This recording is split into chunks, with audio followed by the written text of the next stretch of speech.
नमस्कार साथियों, आपके अपने हिंदी के चैनल हिंदी के साहित्य सागर में स्वागत है। जैसा कि आप जानते हैं कि हम पढ़ रहे हैं आचार्य रामचंद्र शुक्ल की पुस्तक हिंदी साहित्य का इतिहास। हिंदी साहित्य का इतिहास की जो आधारभूत पुस्तक है वह आचार्य शुक्ल की है। इनके पुस्तक को आधार बनाकर इनके जो परवर्ती विद्वान हुए, साहित्यकार हुए, उन्होंने इसके पश्चात उनमें संशोधन करके या उनकी जो आधारभूत शिला है उसको आधार बनाकर अपने मंतव्य दिए और बहुत कुछ परिवर्तन भी हुए हैं। शुक्ल जी की जो पुस्तक है इसमें छायावाद या छायावादोत्तर कवियों तक ही वर्णन है। उसके पश्चात उनका देहावसान हो गया था। उसके पश्चात की जो रचनाएं हैं वो अन्य विद्वानों ने प्रस्तुत की हैं। हमने अब तक आचार्य शुक्ल जी की पुस्तक में भक्ति काल तक पूर्ण किया है। आज हम प्रारंभ करेंगे उत्तर मध्य काल। उत्तर मध्य काल को रीति काल के नाम से भी जाना जाता है। इसका जो समय है वह 1700 से लेकर 1900 तक माना जाता है। इसका जो प्रकरण 1 है उसमें सामान्य परिचय दिया हुआ है। देखिए, कुछ ऐसे परीक्षाएं भी हुई हैं जिनमें आचार्य शुक्ल के प्रकरण भी पूछे जाते हैं। इस प्रकरण में क्या लिखा हुआ है, इस प्रकरण में किस चीज़ का वर्णन है। तो कहीं से भी कोई भी प्रश्न पूछ लिए जाते हैं, पर महत्वपूर्ण जो चीज़ें हैं उनको हमें ध्यान में लेकर चलना है। तो हम प्रारंभ करते हैं आज इनका सामान्य परिचय। सामान्य परिचय में हमने प्रारंभ किया है कि हिंदी काव्य अब पूर्ण प्रौढ़ता को पहुंच गया था। संवत 1598 में कृपाराम थोड़ा बहुत रस निरूपण भी कर चुके थे। तो यह लाइन भी बहुत महत्वपूर्ण है। इसके जो संवत 1598 है ये भी ध्यान रखनी है। और प्रथम जो रस निरूपक के रूप में जाने जाते हैं वो कृपाराम जी हैं। आगे हम बात करेंगे कि उसी समय के लगभग चरखारी के मोहनलाल मिश्र ने श्रृंगार सागर नामक एक ग्रंथ श्रृंगार संबंधी लिखा। नरहरि कवि के साथ ही कर्णेश कवि ने कर्णाभरण, श्रुति भूषण और भूप भूषण नामक 3 ग्रंथ अलंकार संबंधी लिखे। इस रस निरूपण और अलंकार निरूपण का इस प्रकार सूत्रपात होने पर केशवदास जी ने काव्य के सब अंगों का निरूपण शास्त्रीय पद्धति पर किया। इसमें संदेह नहीं कि काव्य रीति का सम्यक समावेश पहले आचार्य केशव ने ही किया, पर हिंदी में रीति ग्रंथों की अविरल और अखंडित परंपरा का प्रवाह केशव की कवि प्रिया के प्रायः 50 वर्ष पीछे चला। यानी कि आचार्य शुक्ल जी जो हैं वो केशवदास जी को रीति काल के 50 वर्ष पहले के मानते हैं, और वह भी एक भिन्न आदर्श को लेकर, केशव के आदर्श को लेकर नहीं। तो इस एक पंक्ति से भी ये स्पष्ट हो जाता है कि शुक्ल जी जो है वो केशवदास जी को रीतिकाल के प्रवर्तक कवि नहीं मानते। वो तो मानते हैं कि रीतिकाल से बहुत पहले केशवदास जी हुए हैं, और उन्होंने जो इनकी जो प्रथम रचना कवि प्रिया वो भी उन्होंने बहुत पहले लिख दी, 50 वर्ष पहले ही लिख दी थी। और जो रीति ग्रंथ है उन्होंने उनको फॉलो भी नहीं किया। मतलब देखिए कि आदर्श नहीं मानते। उनका जो आदर्श है कवि प्रिया का वह उससे रीति ग्रंथों से भिन्न है। केशव के प्रसंग में यह पहले कहा जा चुका है कि वे काव्य में अलंकारों का स्थान प्रधान समझने वाले चमत्कारवादी कवि थे। तो अलंकारवादी कवि माना जाता है केशवदास जी को। उनके इस मनोवृत्ति के कारण हिंदी साहित्य के इतिहास में एक विचित्र संयोग घटित हुआ। संस्कृत साहित्य शास्त्र के विकास क्रम की एक संक्षिप्त उद्धरणी हो गई। साहित्य की मीमांसा क्रमशः बढ़ते बढ़ते जिस स्थिति पर पहुंच गई थी उस स्थिति से सामग्री न लेकर केशव ने उसके पूर्व की स्थिति से सामग्री ली।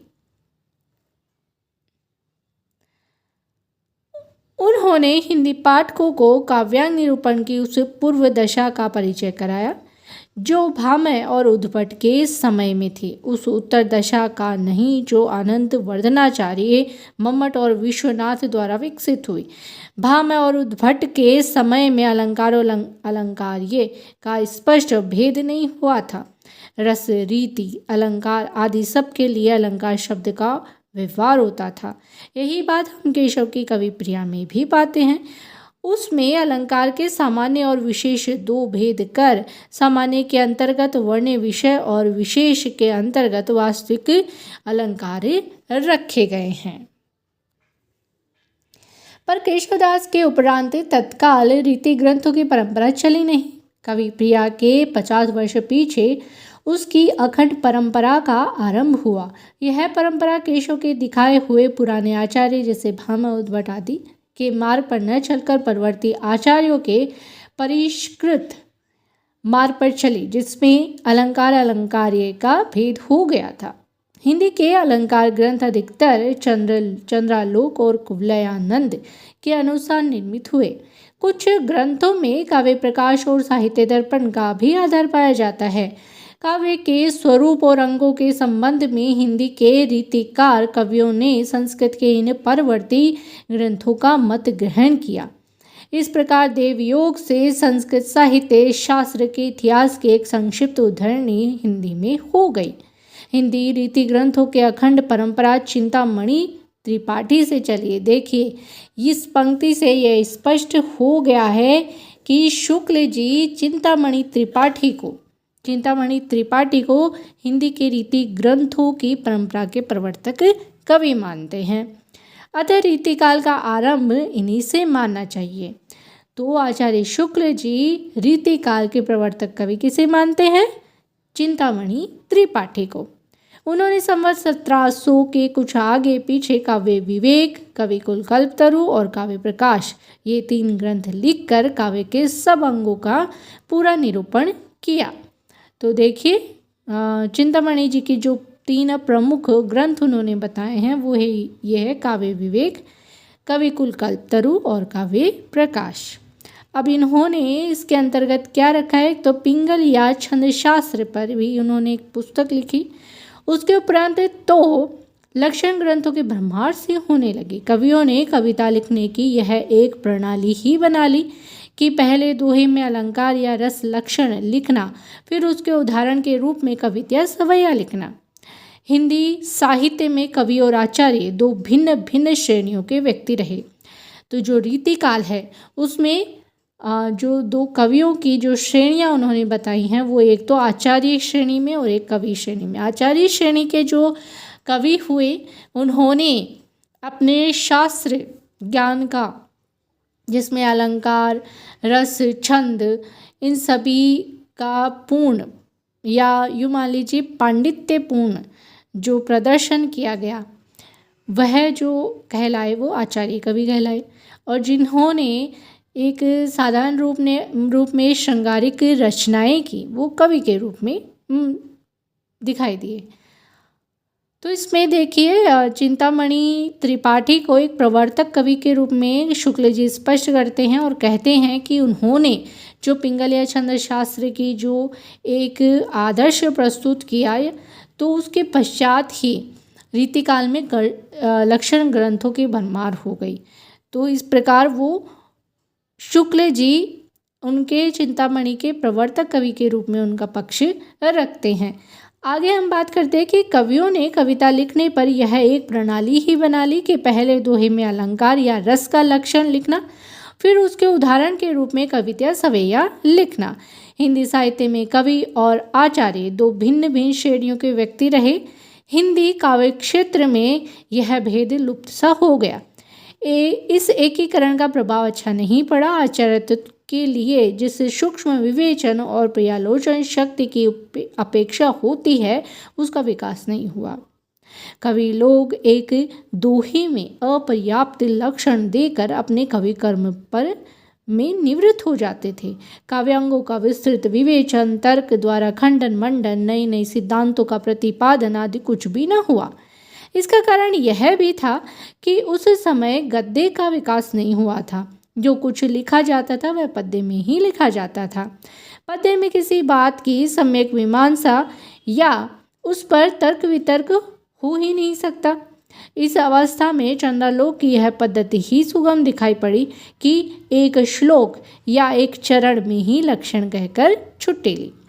तो शुक्ल जी इसमें यह स्पष्ट करते हैं कि सभी उस वक्त जो कवि होते वो स्वयं को आचार्य दिखाने के लिए कुछ थोड़े बहुत लक्षण अपनी दोहे में डाल देते और फिर ये दिखा देते कि हाँ देखिए मैं एक आचार्य कवि हूँ।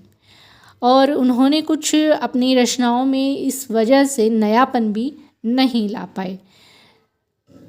आगे बात करते हैं कि उपर्युक्त बातों पर ध्यान देने से स्पष्ट हो जाता है कि हिंदी में लक्षण ग्रंथ की परिपाटी पर रचना करने वाले जो सैकड़ों कवि हुए वे आचार्य कोटि में नहीं आ सकते। वे वास्तव में कवि ही थे, उनमें आचार्यत्व के गुण ही नहीं थे। उनके अपर्याप्त लक्षण साहित्य शास्त्र का सम्यक बोध कराने में असमर्थ हैं। बहुत स्थलों पर तो उनके द्वारा अलंकार आदि के स्वरूप का भी ठीक ठीक बोध नहीं हो सकता। कहीं कहीं तो उदाहरण भी ठीक नहीं है। शब्द शक्ति का विषय तो 2 ही 4 कवियों ने नामात्र के लिए लिया है, जिससे उस विषय का स्पष्ट बोध होना तो दूर रहा, कहीं कहीं भ्रांत धारणा अवश्य उत्पन्न हो सकती है। काव्य के साधारणतः 2 भेद किए जाते हैं। कौन कौन से? श्रव्य और दृश्य। तो काव्य के जो 2 भेद बताए हैं शुक्ल जी ने वो श्रव्य और दृश्य बताए हैं, जिसमें जो दृश्य काव्य का है वह निरूपण तो छोड़ ही दिया गया। सारांश यह है कि इन रीति ग्रंथों का ही निर्भर रहने वाले नीति ग्रंथों पर ही निर्भर रहने व्यक्ति का साहित्य ज्ञान कच्चा ही समझना चाहिए। यह सब लिखने का अभिप्राय यहाँ केवल इतना ही है कि यह न समझा जाए कि रीतिकाल के भीतर साहित्य शास्त्र पर गंभीर और विस्तृत विवेचन तथा नई नई बातों की उद्भावना होती रही। केशवदास के वर्णन में यह दिखाया जा चुका है कि उन्होंने सारी सामग्री कहाँ से ली है। आगे होने वाले लक्षण ग्रंथकार कवियों ने भी सारे लक्षण और भेद संस्कृत की पुस्तकों से लेकर लिखे हैं, जो कहीं कहीं अपर्याप्त हैं। अपनी ओर से उन्होंने न तो अलंकार क्षेत्र में कुछ मौलिक विवेचन किया, न रस क्षेत्र में। काव्यांगों का विस्तृत समावेश दास जी ने अपनी काव्य निर्णय में किया है। केशवदास जी की जो रचना है काव्य निर्णय, उसमें उन्होंने काव्यांगों का विशेष विवेचन किया है। अलंकारों को जिस प्रकार उन्होंने बहुत से छोटे छोटे प्रकरणों में बांट कर रखा है, उसमें भ्रम हो सकता है कि शायद किसी आधार पर उन्होंने अलंकारों का वर्गीकरण किया है, पर वास्तव में उन्होंने किसी प्रकार के वर्गीकरण का प्रयत्न नहीं किया। दास जी की एक नई योजना अवश्य ध्यान देने योग्य है कि संस्कृत काव्य में अत्यानुप्रास या तुक का चलन नहीं था। इससे संस्कृत के साहित्य ग्रंथों में उसका विचार नहीं हुआ, पर हिंदी काव्य में वह बराबर आरंभ से ही मिलता है। अतः दास जी ने अपनी पुस्तक में उनका विचार करके बड़ा ही आवश्यक कार्य किया। तो अत्यानुप्रास और तुकबंदी दास जी की देन शुक्ल जी मानते हैं। भूषण, तो भूषण के बारे में क्या बोलते हैं शुक्ल जी? कहते हैं कि भूषण का भाविक छवि एक नया अलंकार सा दिखाई पड़ता है, पर है वास्तव में संस्कृत ग्रंथों के भाविक का ही एक दूसरा और प्रवर्धित रूप। भाविक का संबंध कालगत दूरी से है, इसका देशगत से, बस इतना ही अंतर है। दास जी के अतिशयोक्ति के 5 नए दिखाई पड़ने वाले भेदों में 4 तो भेदों के भिन्न भिन्न योग हैं और 5वां जो है वह संभावना अतिशयोक्ति, तो संबंधातिशयोक्ति ही है। देव कवि के बारे में क्या कहते हैं कि देव कवि का संचारियों के बीच छल बढ़ा देना कुछ लोगों को नहीं सूझ समझ पड़ा है।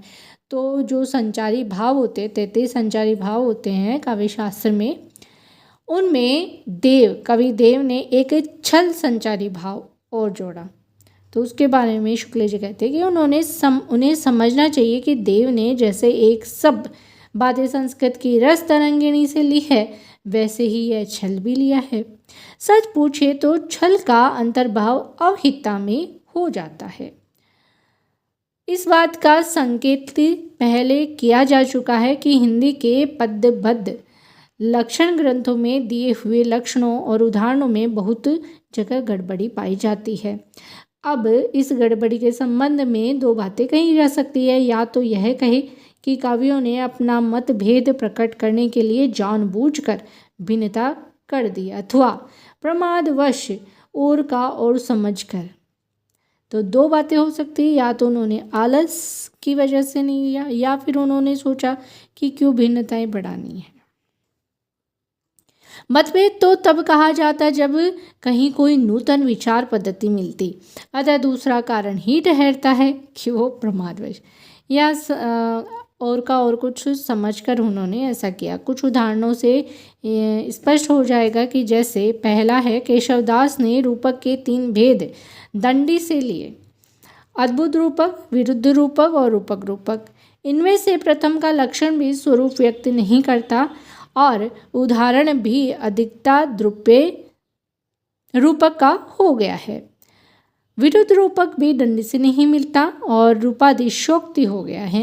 रूपक दंडी के अनुसार वहाँ होता है जहाँ प्रस्तुत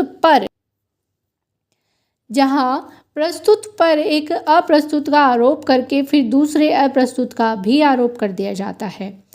केशव ने न तो लक्षण से यह बात प्रकट होती है और न उदाहरण से।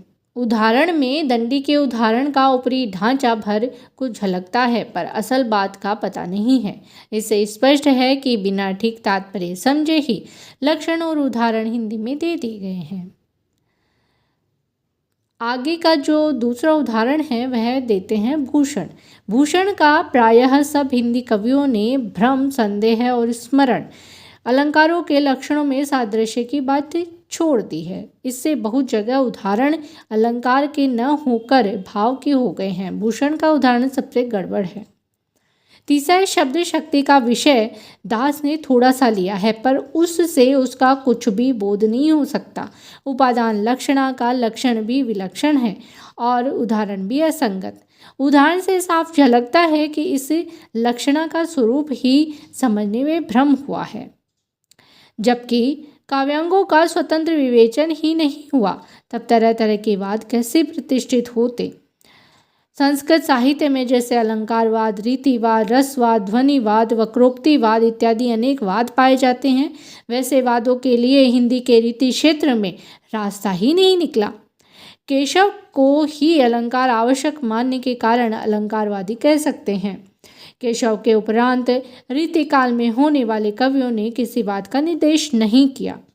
वे रस को ही काव्य की आत्मा या प्रधान वस्तु मानकर चले।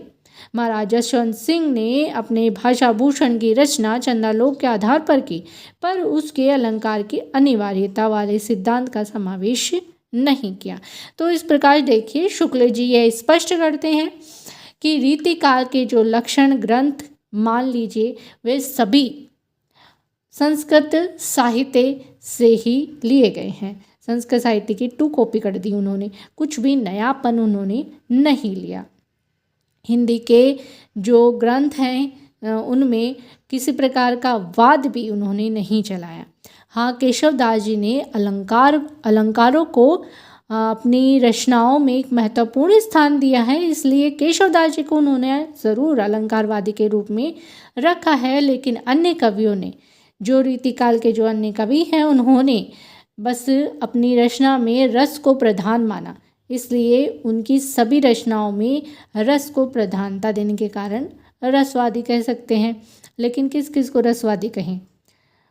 सभी ने एक समान ही अपनी रचनाओं का आधार बना लिया। एक से एक ने जैसा लक्षण प्रस्तुत कर दिया, दूसरे ने उसकी कॉपी कर दी। तो इसका भी शुक्ल जी कारण बताते हैं। या तो हो सकता है उन्होंने प्रमादवश यानी कि आलस के कारण उन्होंने ऐसा कुछ नयापन नहीं दिखाया, या उन्होंने कुछ का कुछ ही समझ लिया। तो 2 कारण उन्होंने इस बात के बताए हैं। तो इस प्रकार शुक्ल जी कहते हैं कि रीतिकाल के जो कवि हैं उन्होंने सिर्फ एक दूसरे को फॉलो ही कर दिया और कुछ भी नयापन नहीं दिखाया। जिस प्रकार से संस्कृत साहित्य में बहुत से वाद दिखाई देते हैं, अलंकारवाद, रसवाद, रीतिवाद, ध्वनिवाद, वक्रोक्तिवाद, लेकिन हिंदी साहित्य में ऐसा कुछ भी नहीं दिखाई देता। आगे बात करते हैं कि इन रीति ग्रंथों के कर्ता भावुक, सहृदय और निपुण कवि थे। उनका उद्देश्य कविता करना था, न कि काव्यांगों का शास्त्रीय पद्धति पर निरूपण करना। अतः उनके द्वारा बड़ा भारी कार्य यह हुआ कि रसों यानी कि श्रृंगार रस विशेषतर और अलंकारों के बहुत ही सरस और हृदयग्राही उदाहरण अत्यंत प्रचुर परिमाण में प्रस्तुत हुए। ऐसे सरस और मनोहर उदाहरण संस्कृत के सारे लक्षण ग्रंथों से चुनकर इकट्ठे करें तो भी इनकी इतनी अधिक संख्या न होगी। अलंकारों की अपेक्षा नायिका भेद की ओर कुछ अधिक झुकाव रहा। इससे श्रृंगार रस के अंतर्गत बहुत सुंदर मुक्तक रचना हिंदी में हुई। इस रस का इतना अधिक विस्तार हिंदी साहित्य में हुआ कि इसके एक एक अंग को लेकर स्वतंत्र ग्रंथ रचे गए। देखिए, एक एक अंग को लेकर स्वतंत्र ग्रंथ रचे गए और इस रस का सारा वैभव कवियों ने नायिका भेद के भीतर दिखाया। रस ग्रंथ वास्तव में नायिका भेद के ही ग्रंथ हैं, जिनमें और दूसरे रस पीछे से संक्षेप में चलते कर दिए गए हैं। नायिका श्रृंगार रस का आलंबन है। इस आलंबन के अंगों का वर्णन एक स्वतंत्र विषय हो गया है और न जाने कितने ग्रंथ केवल नक्षिक वर्णन के लिखे गए। इसी प्रकार उद्दीपन के रूप में षड ऋतु वर्णन पर भी कई अलग पुस्तकें लिखी गई। विप्रलभ संबंधी 12 मासे भी कुछ कवियों ने लिखे। विप्रलभ जो वियोग श्रृंगार से संबंधित होते हैं उसके बारे में।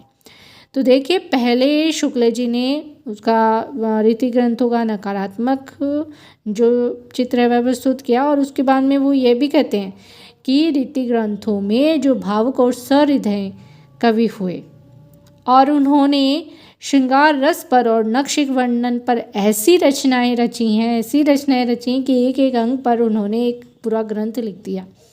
और संस्कृत के जो साहित्य में इतनी अच्छे और श्रृंगार के उदाहरण नहीं मिलते पूरे संपूर्ण में जितने हिंदी में प्राप्त होते हैं। तो यह रीति ग्रंथ की विशेषता भी शुक्ल जी ने बताई है।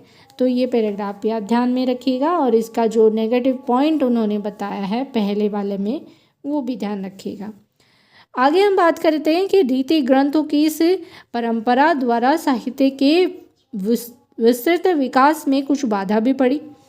प्रकृति की अनेक रूपता, जीवन के भिन्न भिन्न चिंतित बातों और जगत के नाना रहस्यों की और कवियों की दृष्टि नहीं जाने पाई। वह एक प्रकार से बद और परिमित सी हो गई। उसका क्षेत्र संकुचित हो गया, वाग्धारा बंधी हुई नालियों में ही प्रवाहित होने लगी, जिससे अनुभव के बहुत से गोचर और अगोचर विषय रससिक्त होकर सामने आने से रह गए। दूसरी बात यह हुई कि कवियों की व्यक्तिगत विशेषता की अभिव्यक्ति का अवसर बहुत ही कम रह गया। कुछ कवियों के बीच भाषा शैली, पद विन्यास, अलंकार विधान आदि बाहरी बातों का भेद हम थोड़ा बहुत दिखा सकें, पर उनके आभ्यंतर प्रकृति के अन्वेषण में समर्थ उच्च कोटि की आलोचना की सामग्री बहुत कम पा सकते हैं। तो शुक्ल जी कहते हैं कि कुछ कवियों में जो है भाषा शैली हुई, उनका पद विन्यास हुआ, उनका अलंकार का विधान हुआ, रस का निरूपण हुआ, ये सभी हम उनकी रचनाओं में देखते हैं। अन्वेषण यानी कि उनका जो उनका संपूर्ण जो लक्षण उनकी रचनाओं में दिखाई देते हैं, देखना, अन्वेषण करना, देखना प्रस्तुत किया जाता है, वो उच्च कोटि का है, यह है हम कम पाते हैं। ये बात उन्होंने कही है कि रीति काल में एक बड़े भारी अभाव की पूर्ति हो जानी चाहिए थी, पर वह नहीं हुई। भाषा जिस समय सैकड़ों कवियों द्वारा परिमार्जित होकर प्रौढ़ता को पहुंची, उसी समय व्याकरण द्वारा उसकी व्यवस्था होनी चाहिए थी कि जिससे उस च्युत संस्कृति दोष का निराकरण होता जो ब्रज भाषा काव्य में थोड़ा बहुत सर्वत्र पाया जाता है।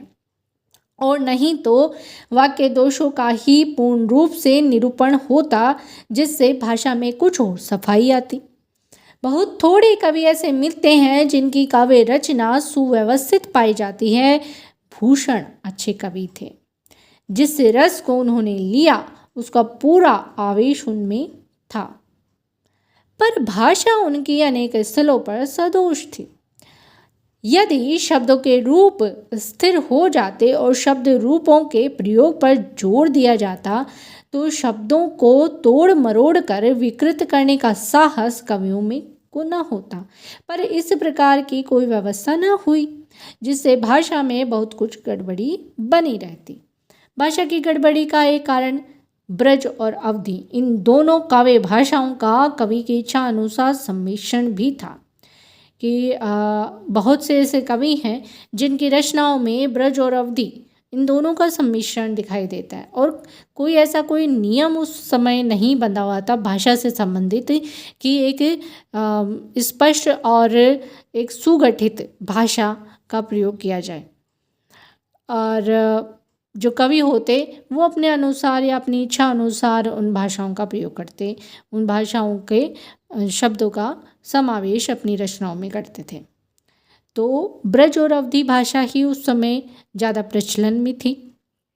और इसमें कहा है कि यद्यपि एक सामान्य साहित्यिक भाषा किसी प्रदेश विशेष के प्रयोगों तक ही परिमित नहीं रह सकती, पर वह अपना ढांचा बराबर बनाए रहती है। काव्य की ब्रज भाषा के संबंध में भी अधिकतर यही बात रही। सूरदास की भाषा में यत्र तत्र पूर्वी प्रयोग जैसे मोर, हमार, किन, अस, जस इत्यादि बराबर मिलते हैं। बिहारी की भाषा भी कीन, दीन आदि से खाली नहीं। रीति ग्रंथों का विकास अधिकतर अवध में हुआ, अतः इस काल में अवध की ब्रज भाषा में अवधि के प्रयोग और अधिक मिले। इस बात को किसी किसी कवि ने लक्ष्य भी किया। दास जी ने अपने काव्य निर्णय में काव्य भाषा पर भी कुछ दृष्टिपात किया। मिश्रित भाषा के समर्थन में वे कहते हैं, क्या कहते हैं कि ब्रज भाषा भाषा रुचिर कहे सुमति सब कोई, मिले संस्कृत पारशो पे अति प्रगटजु होय। ब्रज मागधी मिले अमर नाग यवन बाखानी, सहज पारसी हूँ मिले षटविधि कहत बखानी। उक्त दोहों में मागधी शब्द से पूर्वी भाषा का अभिप्राय है। अवधि अर्धमागधी से निकली मानी जाती है और पूर्वी हिंदी के अंतर्गत है। जवादानी के लिए ब्रज का निवास आवश्यक नहीं है। आप्त कवियों की वाणी भी प्रमाण है, इस बात को दास जी ने स्पष्ट कहा है। सूर केशव मंडन बिहारी कालिदास ब्रह्म चिंतामणि मति राम भूषण सुजानिए, लीलाधर सेनापति निपट निवाज निधि, नीलकंठ मिश्र सुखदेव देव मानिए, आलम रहीम रसखान सुंदरादिक, अनेकन सुमति भय कहाँ लो बखानिए। ब्रज भाषा हेत ब्रजवास की न अनुमानो, ऐसे ऐसे कविन की बानी हूँ सो जानिए। मिली जुली भाषा के प्रमाण में दास जी कहते हैं कि तुलसी और गंग तक ने जो कवियों के शिरोमणि हुए हैं ऐसी भाषा का व्यवहार किया है कि तुलसी गंग दो भय सुकविन के सरदार, इनके काव्य में मिली भाषा विविध प्रकार। तो केशवदास जी स्वयं इस बात को स्पष्ट करते हैं कि जो कवियों के शिरोमणि हैं तुलसीदास जी और गंग कवि, उन्होंने भी भाषाओं का सम्मिश्रण किया है। इस सीधे साधे दोहे का जो यह अर्थ ले कि तुलसी और गंग इसलिए कवियों के सरदार हुए कि उन्होंने काव्यों में विविध प्रकार की भाषा मिली है, उसकी समझ को क्या कहा जाए। तो केशवदास जी के बारे में शुक्ल जी ये बात कहते हैं। दास जी ने काव्य भाषा के स्वरूप का जो निर्णय किया वह कोई 100 वर्षों की काव्य परंपरा के पर्यालोचन के उपरांत, अतः उनका स्वरूप निरूपण तो बहुत ही ठीक है। उन्होंने काव्य भाषा ब्रज भाषा ही कही है, जिसमें और भाषाओं के शब्दों का भी मेल हो सकता है, पर भाषा संबंधी और अधिक मीमांसा न होने के कारण कवियों ने अपने को अपने बोलियों के शब्दों तक ही परिमित नहीं रखा। उनके कारक चिन्हों और क्रिया के रूपों का भी वे मनमाना व्यवहार बराबर करते रहे। ऐसा वे केवल स्वकार्य की दृष्टि से करते थे, किसी सिद्धांत के अनुसार नहीं। करना करना के भूतकाल के लिए वे छंद की आवश्यकता के अनुसार कियो, कीनो, करियो, करियो, कीन, यहाँ तक कि किए तक रखने लगे। इसका परिणाम यह हुआ कि भाषा को वह स्थिरता न प्राप्त हो सकी जो किसी साहित्यिक भाषा के लिए आवश्यक है। रूपों के स्थिर न होने से यदि कोई विदेशी काव्य की ब्रज भाषा का अध्ययन करना चाहे तो उसे कितनी कठिनता होगी, क्योंकि एक ही शब्द को आप 10 तरह से उसको प्रेजेंट कर रहे हैं, प्रदर्शित कर रहे हैं या उसको प्रस्तुत कर रहे हैं। तो मान लीजिए कोई ऐसा ग्रंथ, ब्रज भाषा का ग्रंथ कोई दूसरा भाषी व्यक्ति या विदेशी व्यक्ति ही उसको ग्रंथ को पढ़ना चाहे तो वो कैसे पढ़े और उसको किस प्रकार से समझे। तो ये शुक्ल जी इस बात को स्पष्ट कर रहे हैं। इसलिए भाषा के नियम और लिपि के नियम बनाना आवश्यक होता है, क्योंकि उन नियमों को फॉलो करके, उन नियमों को निभाकर जो कवि साहित्यिक रचना करता है वह साहित्यिक रचना प्रामाणिक मानी जाती है। और उस साहित्य को यदि कोई दूसरा व्यक्ति जो दूसरा भाषा को जानने वाला है वह उस साहित्य को अगर पढ़ना चाहे तो उसको सुविधा हो, उस बात की शुक्ल जी बात करते हैं।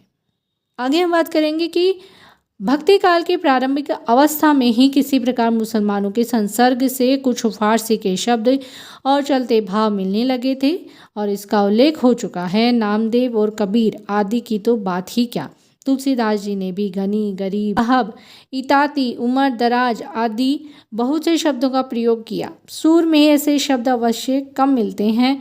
फिर मुसलमानी राज्य की दृढ़ता के साथ साथ इस प्रकार के शब्दों का व्यवहार जो बढ़ता गया तो कवि लोगों ने आधिकारिक स्थान देने लगे। राजा महाराजाओं के दरबार में विदेशी शिष्टता और सभ्यता के व्यवहार का अनुकरण हुआ और फारसी के लच्छेदार शब्द वहाँ चारों ओर सुनाई देने लगे।